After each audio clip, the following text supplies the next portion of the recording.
You're listening to PetLifeRadio.com.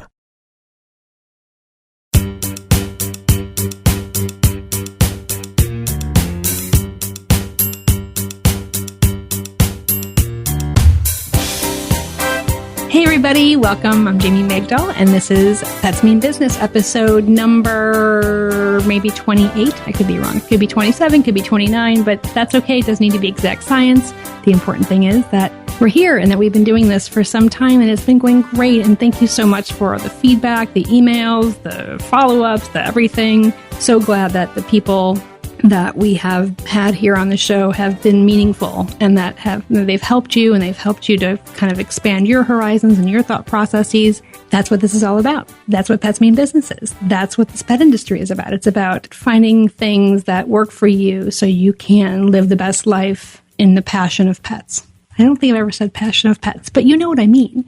So here's the deal. If you've been listening to the show, you know the deal, right? We talk to really important, interesting, inspiring people in the pet space. And that could be anyone from an animal shelter, animal welfare individual. It could be someone who's an entrepreneur of a large technology company, of a startup. It could be a volunteer in an organization, someone who is doing something that means something to themselves personally, and that they're feeling as though what they're doing is authentic. They're living authentically through the work that they do, whether it's for money, not for money, or some combination of both.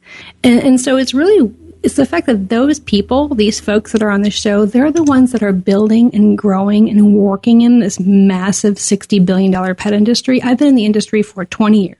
And in those 20 years, what I've seen is that not a single day has gone by for me where I haven't felt, inspired or just kind of honored to be in the space with somebody, whether it's a colleague or a friend or someone I'm just reading about on Twitter, whatever it is. I just feel like the cool thing about the pet industry is that people can reinvent themselves and be who they want to be when they want to be that person. And they can explore and they can test and they can keep on iterating. And that's what I've done, certainly. And I've seen kind of the best people I know do that. In fact, our guest today has also done that. She's going to talk about, and we're going to talk about together, just that journey. And I think that maybe that's kind of what's going to happen today, is that the conversations I have with Nicole, my guest, is all about the journey that the pet industry allows people to take. So if you're sitting there right now thinking, I want to be on a pet industry journey, let us be your guide. Let me be your guide. Let me and my guests and this show help guide you. And so if you need anything, please reach out to me at jamie@petliferadio.com. Also jamie@fetchfind.com. Whatever you need, you can always reach me and I can put you in touch with the right people and help you to figure that out. So my guest today, like I said, is a woman named Nicole.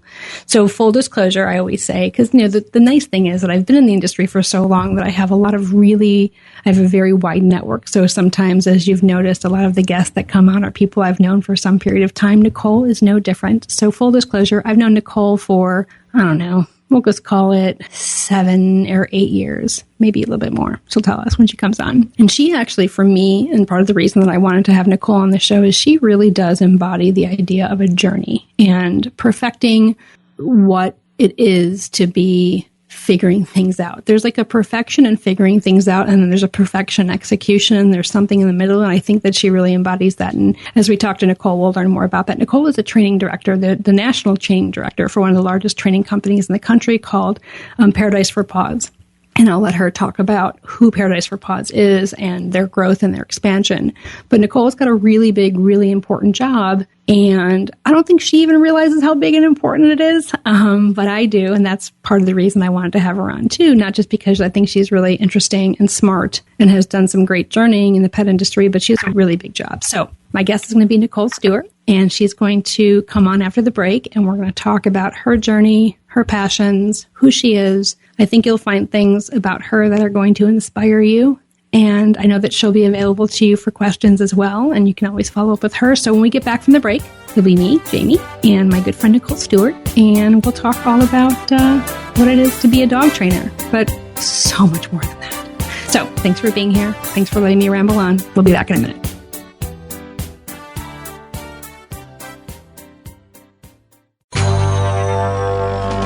It's designerpetsweaters.com. Hand-knitted designer sweaters for your precious pup or cool cat. beautiful couture patterns for your pets, including custom-knitted formal wear, casual wear, yachting, and even sports-themed. Many designer pet sweaters include feathered tammy hats, top hats, and a lot of sparkle. Each sweater includes leg loops, front paw sleeves, and leash opening. Visit designerpetsweaters.com to order your four-legged fashions today. Large or small, we fit them all. designerpetsweaters.com.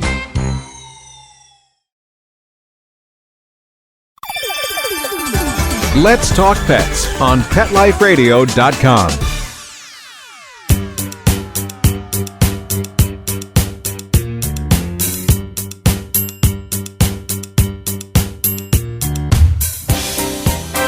All right, guys, we're back. It's Jamie and Nicole. Hey, Nicole. Hi. Hi. So everybody, it's great to be here. Oh my God, I'm so glad you're here. I love you. So here's the thing. I've already let everyone know that I know you, and I don't think I said I loved you before, but I'll say it now. We have known each other for a really long time. So we're both dog trainers. We've worked in the same company. We've had a lot of experiences. We've had a lot of growth together and a lot of, just a lot of stuff. Oh my gosh, a lot of stuff. We've had babies at the same time. There's so much. Oh my God, we have had babies at the same time. It's true. I think, 3 months apart? Yeah, 3 months apart, yeah. 2 months apart. Yeah. So listen, obviously in the show notes, people can learn who you are and they're going to read your bio and they're going to see how, exceptional you are. But let's just talk a little bit about, why do you think I wanted you to be on the show? Well, I'm assuming it's because of where I am now in the dog industry and the pet industry, and how I got there would be my guess. Sure. Because it's been a really interesting journey. I don't know. I like to think that it has anyway. And so that would be my guess as to why you invited me on. Yeah, that's exactly right. And I think, and I know that we've already talked about this, and I know you've listened to the show, so you know that the whole idea is that we want to create a dialogue together, you and I, that has takeaways for people and that people can find value in our conversation, but more importantly, in your story. So you're exactly right. You're someone who I admire and look up to and respect. And I think that, for all the right reasons. So let's talk about a little bit, how did you get here? What happened? What the hell happened? Such a crazy, good question. Yeah, I've had a really interesting path, because I wasn't raised on a farm and birthed cows and been involved in animals all my life. I have always loved animals, and I have always had dogs in my life, and that has always been something that I definitely was drawn to. But it all sort of came about when I was an actress out in LA, an aspiring actress, I feel like I should say, because I was waiting a lot of tables. And let's just put it, dysfunctional boyfriend and I ended up fostering a dog. One of my greater thoughts in that moment. But regardless, we adopted this dog, and I also didn't have a place where I could keep the dog. So again, it was just a brilliant move. But we had the dog at my boyfriend's place, and long story short, the dog ended up running away. He had a lot of fear issues and a lot of things that I didn't know what to do with.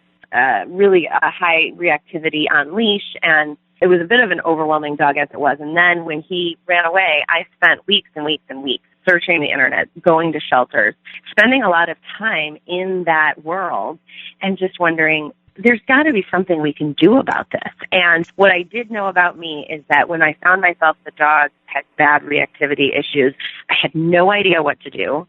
I found literally some random trainer in my apartment complex who used methods that I wasn't comfortable executing on. I wasn't comfortable actually doing them. And so needless to say, I felt like I'd failed that dog. And I'm sure, as I watched all of these shelters, I thought, wow, there's a lot of dogs who have found themselves here or have felt, other people have felt like I have.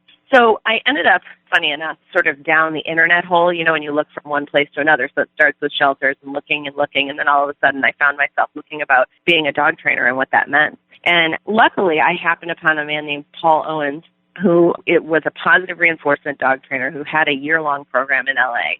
And I didn't really know what any of that meant, but I went to meet him. And when I heard what positive reinforcement dog training was, and when I found out there was a method of treating what my dog had, let's say, what the behavior that he displayed, and when I found that there was a way to work with that wasn't tugging on it and hurting him in order to change that, I thought, wow, that's something that I would be interested in doing. So that sort of started it all. And I did the year-long program with him, apprenticed for him, worked for him, and then ended up moving back to Chicago, which is where I'm from, and started my own business, and then got invited to be the director of training at Animal Sense. So what point did you say, so I think I know that part of the story. What, and we can get on that path for sure, but at what point, as you were working with Paul and you had this, and by the way, I never knew that stray dog story. Oh, yeah. I never knew that story. Really? What kind of dog? Yeah, what kind of dog was that?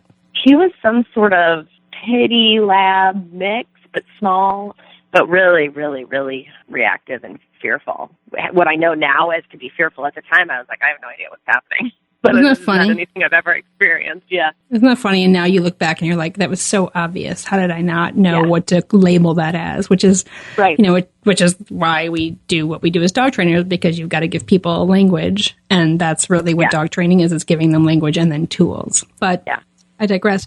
At what point did you realize that you were going to pursue the career of working with animals versus the pursuit of acting?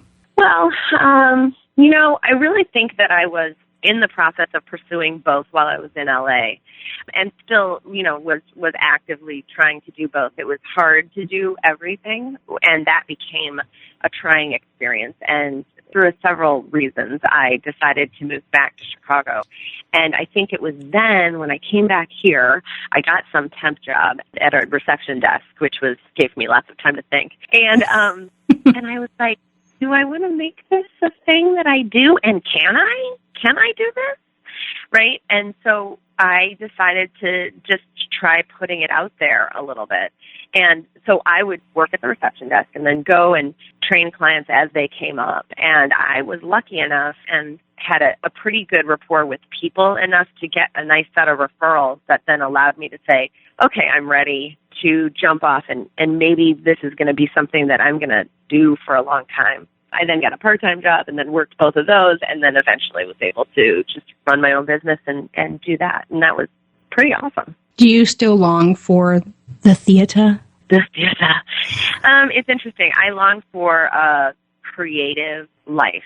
I do long for that.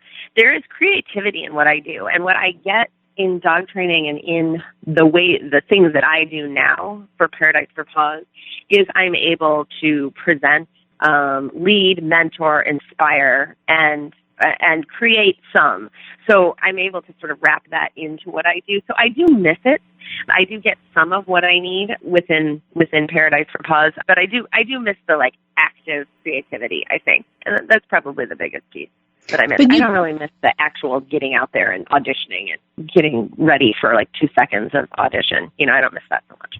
All right. So you're doing, you're doing, you're finding ways for that creative outlet, and you're finding ways to feed that part of your soul. And I obviously, I see you do that all the time. And you also have, you do other things too, because the reality is, and I think that you know this more than anybody because you're incredibly insightful and you have a lot of self-awareness, is that it still can't be all fulfilling, right? Even though you have found ways to accommodate that part of your soul in your career as a dog professional and manager and director of a national program, but there's still other things that I know they're things that you long for still. So you have dog on everything. I do. Yeah, I feel like that's such a, I love dog on everything, as you know, and I think that it has such a great, I think that how that's come about is really cool. And I think that I have a sister-in-law. Her name is Pam, and she's a really talented writer. She was wrote and went to college and was a really good writer in college. I think she may have had maybe her major was writing. Anyway, she's really good, and she can write kind of about anything. And she's funny, and she's creative, and she's smart, and she's witty. And her written word is always she has the right, she's a good wordsmither. I think that you're the same thing. What I always try to talk to her about is just write a blog. She lives in Minneapolis. She's got 2 great kids. She has a career, but write a blog. It's just, and you were at that place too, where I feel I remember at one point you were I'm a good writer. I know this. I'm a domain expert around dogs and living with dogs and kids and dogs. I have a lot to say. What was the stepping point, or like the stepping point where you just decided to just go for it? And how would you, or what advice would you give to someone like my sister-in-law who has a passion for writing or has something to say but doesn't really know where to start because it seems overwhelming to add another thing to your life? Yeah. That's interesting. Really, it's about just sitting down and doing it. I mean, that is the thing. So it's really about just starting. And, the thing that I did with Dog on Everything, and it's been a little slow lately, but the thing I did with Dog on Everything is I had a method. I have a message and a purpose around it.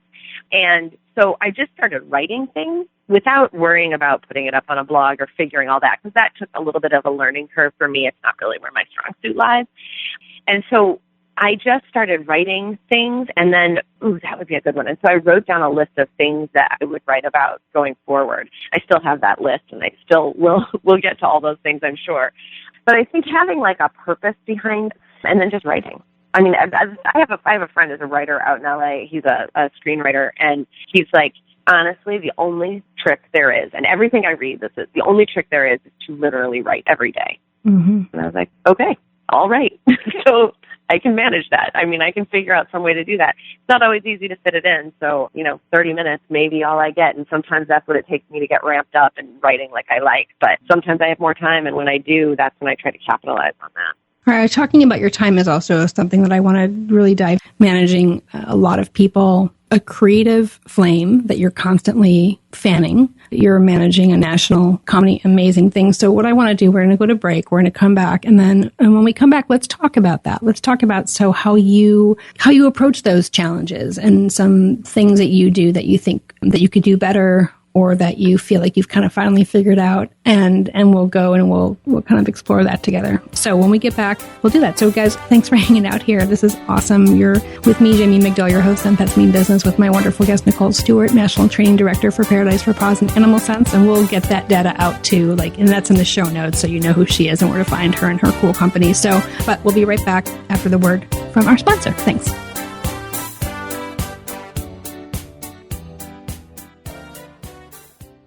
So when we brought him home, we didn't realize that Bear, the rescue dog, was actually sick. He had very flaky skin. He was dropping a lot of fur, and the vet wanted to do steroid injections, special dog food. Nothing seemed to work. So I've been hearing Dinovite on the radio for years. DINOVITE.com. 859-428-1000. It never actually crossed my mind to try it until I was just at a dead end. And then it finally sunk in. Oh, you're talking about hair and skin. And all right, I'll try it. Well, it took probably 6 weeks, but after we started using Dinovite, no more flaky skin. He doesn't scratch and itch, and he started to put weight on. It was awesome. He makes us feel like we saved him. Every rescue dog in America deserves Dinovite for 90 days.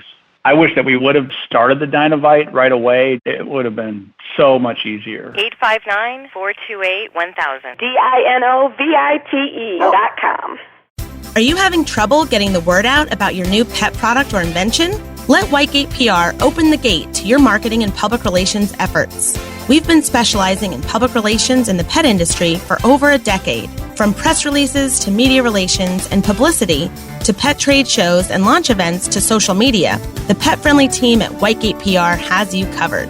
If you listen to the wise words of Bill Gates, he says, "If I had $1 left, I'd spend it on PR." Learn more at whitegatepr.com. Let's talk pets. Let's talk pets On Pet Life Radio. Pet Life Radio. PetLifeRadio.com.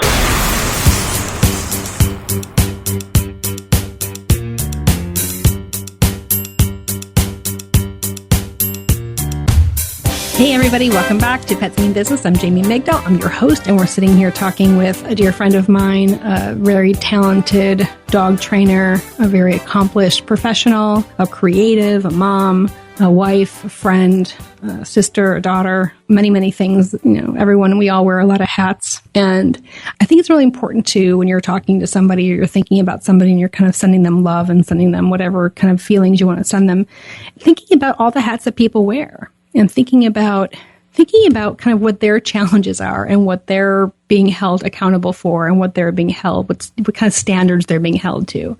And, we all get so caught up in our own lives and our own roles and our own challenges and our own, motivations and fears and things that sometimes it's really hard to step out of yourself and look at somebody else and really see that person for all of those things that they've got going on.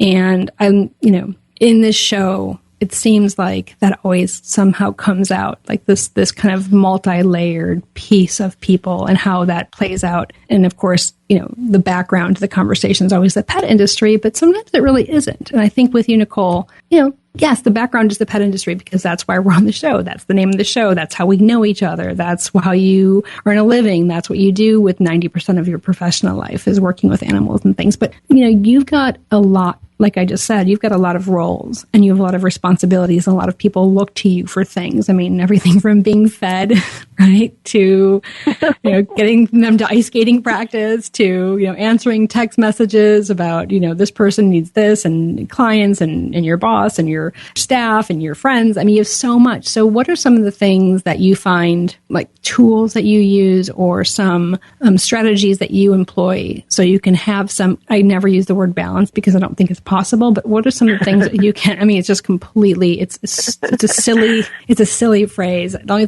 place you can balance is on a beam. So, what are those things? Like, how do you do it? How do you get on a plane and come home and have the energy for kids and a husband and all those other roles? Wow. Or maybe you don't. Maybe you don't. Maybe you're struggling with that. Maybe you're trying to figure that out. Whatever that is. Yeah. Well, so, it's an interesting question because I think that I personally never think that I'm doing it well enough. And there are things that I do that I think are good, right? Which is I sort of run everything from my house to, the way that I do my work, and I make my own schedule, and I have I would say the luxury of making my own schedule with my job, but also I have to actually make my schedule and get my work done. So I sort of I don't recommend this to everybody, but I muscle a lot of it, right? Do you know what I mean when I say that? Kind of. I literally give direction to everyone in my life. And there are some people that would tell me that is probably not really working for me. And they're probably right. So Wait, when you say muscle, do you mean strong arm or do you mean white knuckle? You mean, what does that mean? No, I mean muscle it like I'm just trying to keep my hands on everything. Mm-hmm. And in that, it's really hard to get everything done the way that you'd like, right? I feel like if I could, and I have been lately because I've had to really figure out how to make everything work, is delegate across the board. I have to delegate at work. I can't do all of it. And I have to delegate at home because I can't do all of it. And there are other people who can do it almost as well as I can, right? I suppose that might be true, right? I suppose that's true. Almost as well. Almost as well. That's going to listen to this, yeah. Maybe. But the thing is like that has been a really big thing for me to learn is that I can't muscle it all. Like I'm just trying to make everything happen and be everywhere and do everything, and I can't really do that. So I have to delegate. So when I travel, I write out a very long list of everything for literally everyone that is going to have their hands on my kids. But I do that so that then I can go and I don't have to think about it. So it's all written down so I can know that everyone's handled. It's, 95% handled.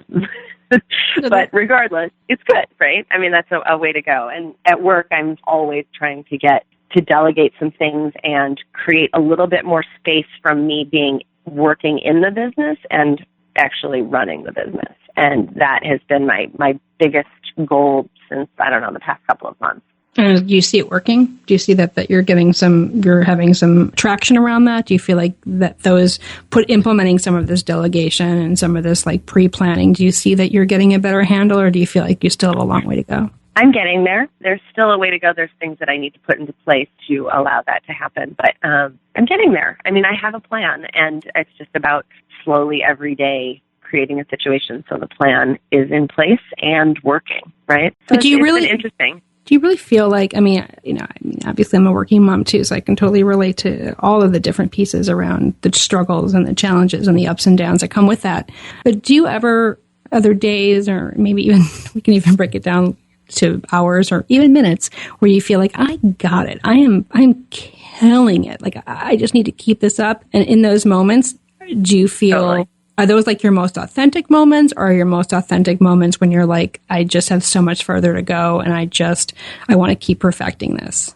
So I have those days where I'm like, wow, I just killed it today, you know, across the board. Everyone got where they needed to go. There were not that many tears, either at work or at home. But there was, you know, and like I got accomplished a lot at work, and those are great days. I think the most authentic, the days when it goes well, not those days when everything's you know, sort of you're tripping over every little thing that falls in your way. But the most authentic days are the days where something might fall apart and you can actually take a breath and laugh at it and then pick it up and fix it and go for it. Like, I feel more real on those days. Something goes wrong, we fix it, it's ridiculous or it's annoying or it's whatever it may be it family or work or something in between, and then we fix it and then it's back on track. That is what I think is more real. The other days are just like little gems, little carrots of like, you know, motherly or work-wise brilliance that just sort of fall into place. Right. Does that make sense? Well, yeah, it totally does. Because what I'm hearing you say is that you keep on doing the work, and I don't mean like the actual work, but like working on yourself and working on developing processes and being present. In fact, I saw something you posted on Facebook last night. I can't remember what it was exactly, but I saw something about like when you hit a certain age, you know, I'm paraphrasing here, bear with me. When you hit a certain age, there are certain things that you don't give a fuck about anymore. Like, that's really, I think that actually was what was in that article. And yes, it was. Those weren't your words, but that was the kind of what the words were. And I'm hearing that in your voice. You're not saying any of that right now, but I'm hearing that's a place from which you are coming at this point in your life. Like, all right, those things just can't give any F's about whatsoever. Is that part of your winning formula right now? Sure, absolutely. Is picking the things that are most important and focusing on those, because, you know, sometimes you can see my dining room table and sometimes you can't. And if I let that ruin my entire day, we would have a real problem on our hands. You know, it's just doing the things that are the most important and the things that will move everything forward is where I am right now. What are the things that freak you out the most or scare you the most? What kind of brings you to, you know, like what, for me, when like my moments where I feel the most vulnerable or the most scared, or, you know, kind of is when I feel unsupported, or I feel like unsupported by like my friends or my family or the people that are in my, you know, my professional life. If I don't feel supported, if I feel like, and I don't mean like, you know, extol me, like hold me up and, you know, tell me how amazing I am. I mean, like, if I feel like people don't believe in me. Those are the things that I struggle with most. And that's where I'm constantly trying to like, and that's all about like finding it in yourself to overcome whatever those thoughts are and find out that they're not real and that they're just like stories that you make up. And even if they are real, you still need to make up a new story. What is the thing for you in your multi-dynamic life and roles that you find are like the triggers for you that you're like, that do bring you to your knees to some degree? You know, I think, well, there's something certainly to be said by feeling supported, you know, everywhere. But I think at work, it's when things seem to not fall into place, you know, because I think sometimes things fall apart before they get better. Yeah. Working with dogs, right? They get worse before they get better. And sometimes I feel like that's trusting that falling apart won't just completely plummet. Do you know what I mean? Like, some things just are going to have to break up a little bit and change, and therefore maybe not succeed as well for a short amount of time while you figure out how to really make it fly. Are you afraid to go to that place, or do you feel like I get worried. I get worried when it starts to, I get that's sort of like, I go to a place of like, I can get very anxious around that. And that can be a very fearful place for me.